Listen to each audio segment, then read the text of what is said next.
Assalamualaikum warahmatullahi wabarakatuh.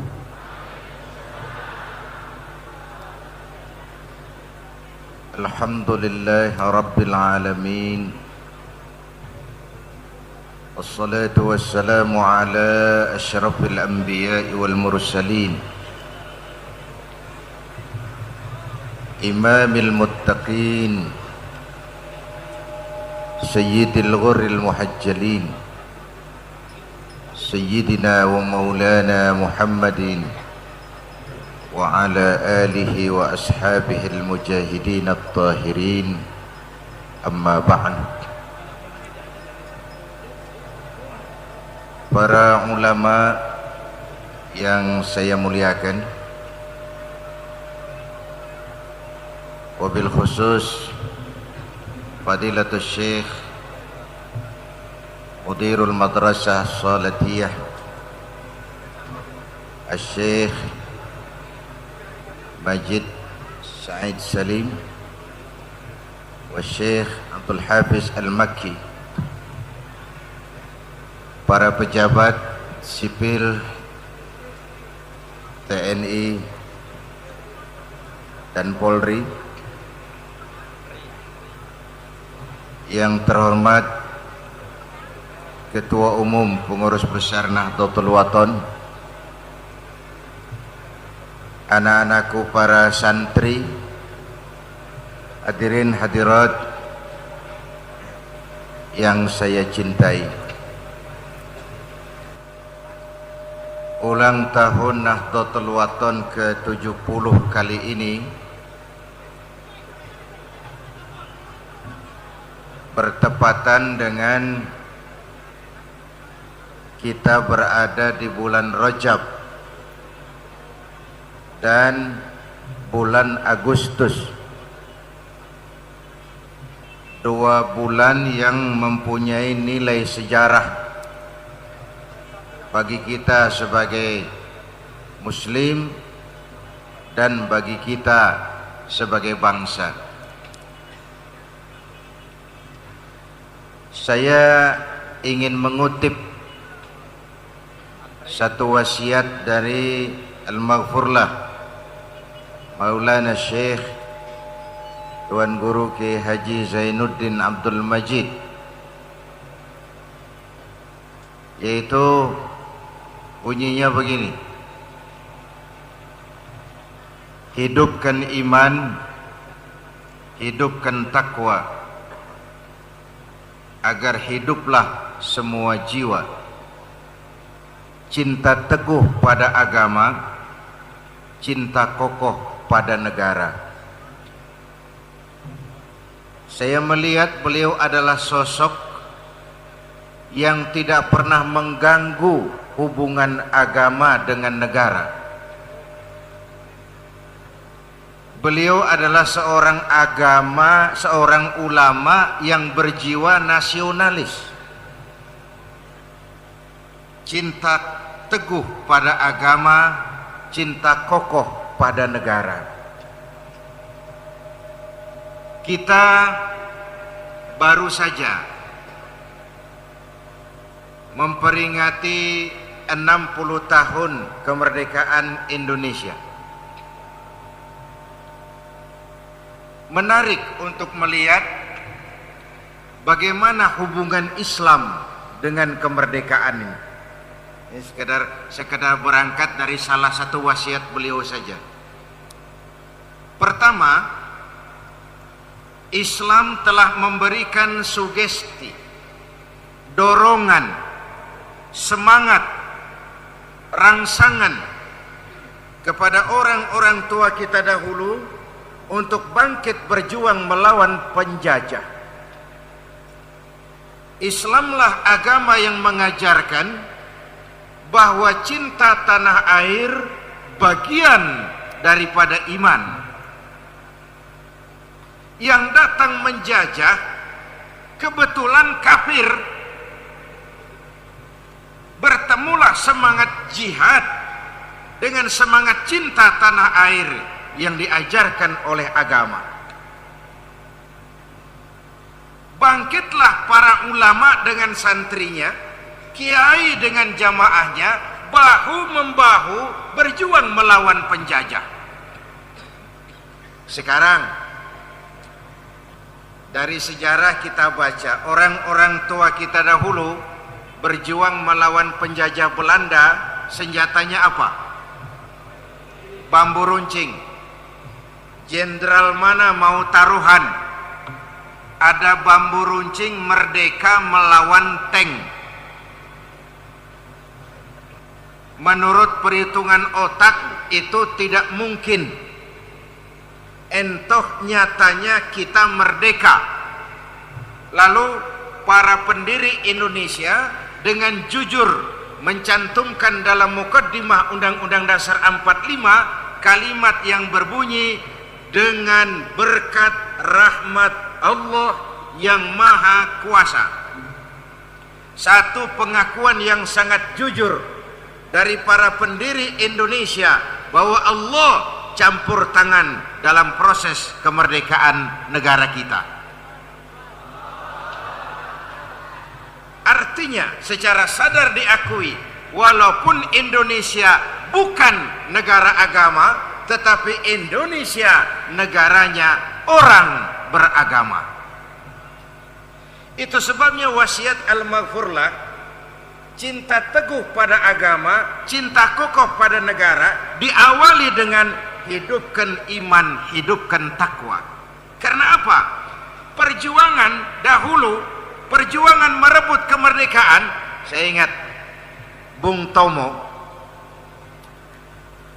tokoh 10 November yang dikenal sebagai Hari Pahlawan, dalam satu pidatonya pernah bilang, saya kutip pidato Bung Tomo, kata Bung Tomo begini, andai kata tidak ada kalimat takbir, dan jangan lupa ya, Bung Tomo itu bukan santri, tapi Bung Tomo pidato begini, andai kata tidak ada kalimat takbir, saya tidak tahu, kata Bung Tomo, dengan kalimat apa saya harus menggerakkan arek-arek Surabaya, saya harus menggerakkan putra-putra terbaik bangsa untuk bangkit berjuang melawan penjajah. Ketika Allahu Akbar, itu semangat juang menggelora, Belanda kelihatannya kecil, dan mati adalah tiket untuk ke surga. Kalimat Allahu Akbar ini cermin dari bait pertama, hidupkan iman. Dahulu iman untuk berjuang mencapai kemerdekaan, sekarang iman untuk berjuang mengisi kemerdekaan. Kalau itu kondisinya, peran pondok pesantren sangat menentukan. Arah saya akan ke sana nantinya. Apalagi belakangan ini kan kita bangsa Indonesia masih bergulat dengan kesusahan. Ekonomi kita belum sembuh. Lapangan kerja masih sulit. Pengangguran meningkat. Seiring dengan itu seakan melengkapi kesulitan, musibah di mana-mana. Mulai dari epidemi, demam berdarah, polio, busung lapar, termasuk NTB kena. Lalu bencana alam, sampah, ambruk, nimbun penduduk di Jawa Barat,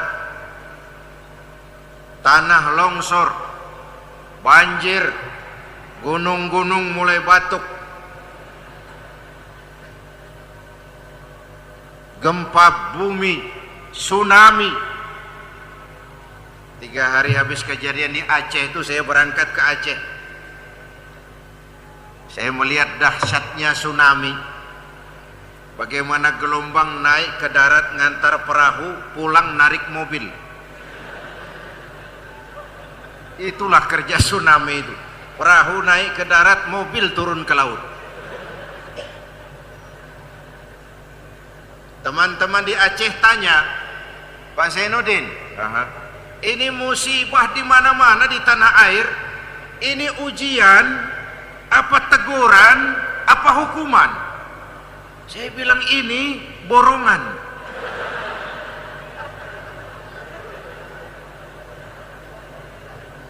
Tinggal kita introspeksi. Diajarkan para ulama, kalau orang baik-baik mendapat musibah, itu kan ujian. Sholatnya rajin, dengan ulama dekat, kepada yatim santun, tinggal di tengah masyarakat menebarkan kebajikan, ringan tangan menolong yang memang perlu. Orang baik semacam itu mendapat musibah, itu ujian. Kenapa diuji? Mau naik kelas.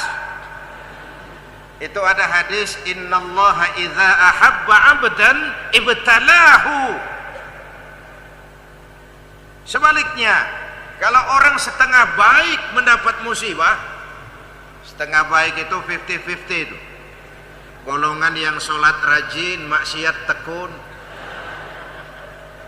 Sodakoh mau, korupsinya lebih besar dari sodakohnya.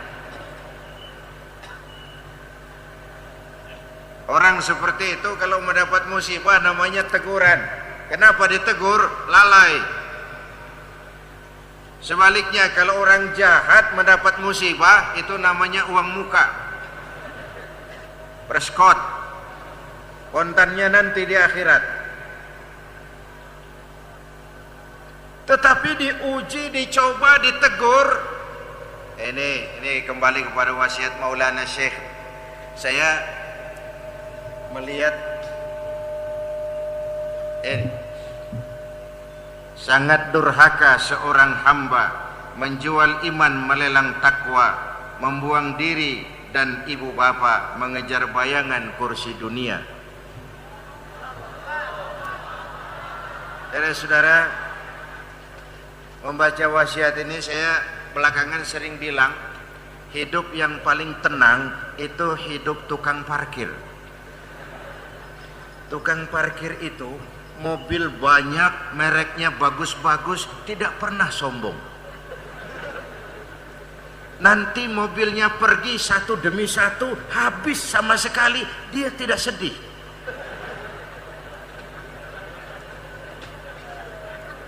Ini syarahnya. Apa rahasianya? Sederhana. Tukang parkir tidak merasa memiliki, tapi merasa dititipi. Nah, itu yang mau saya sampaikan. Harta titipan, jabatan titipan, ilmu titipan, Indonesia titipan Allah kepada rakyat Indonesia. Kalau titipan, sikap kita harus dua. Pertama, titipan harus dijaga baik-baik. Namanya titipan. Pak Zainuddin, iya, titip motor sebentar ya, silakan. Ketika motornya diambil, kaca spionnya hilang, bempernya hancur, knalpot nggak ada. Kira-kira yang nitip marah nggak ya? Marah. Saya cuma titip, kenapa nggak dijaga baik-baik? Allah titipkan jabatan, isinya korupsi saja. Ini kan korupsi sekarang sudah berjamaah. Wa ala alihi wa sahbihi. Yang diperintah itu sholat berjamaah, kenapa korupsi berjamaah?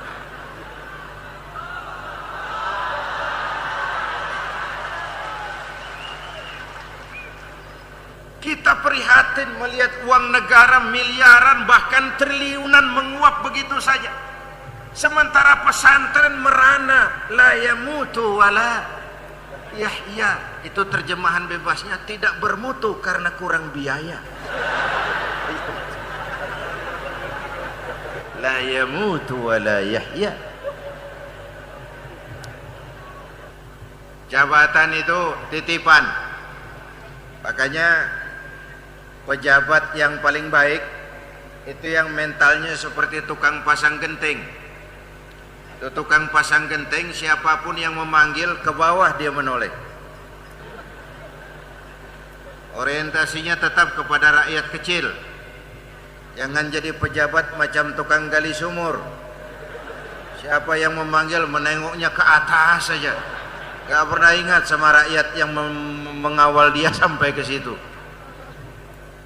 Harta titipan, ilmu titipan.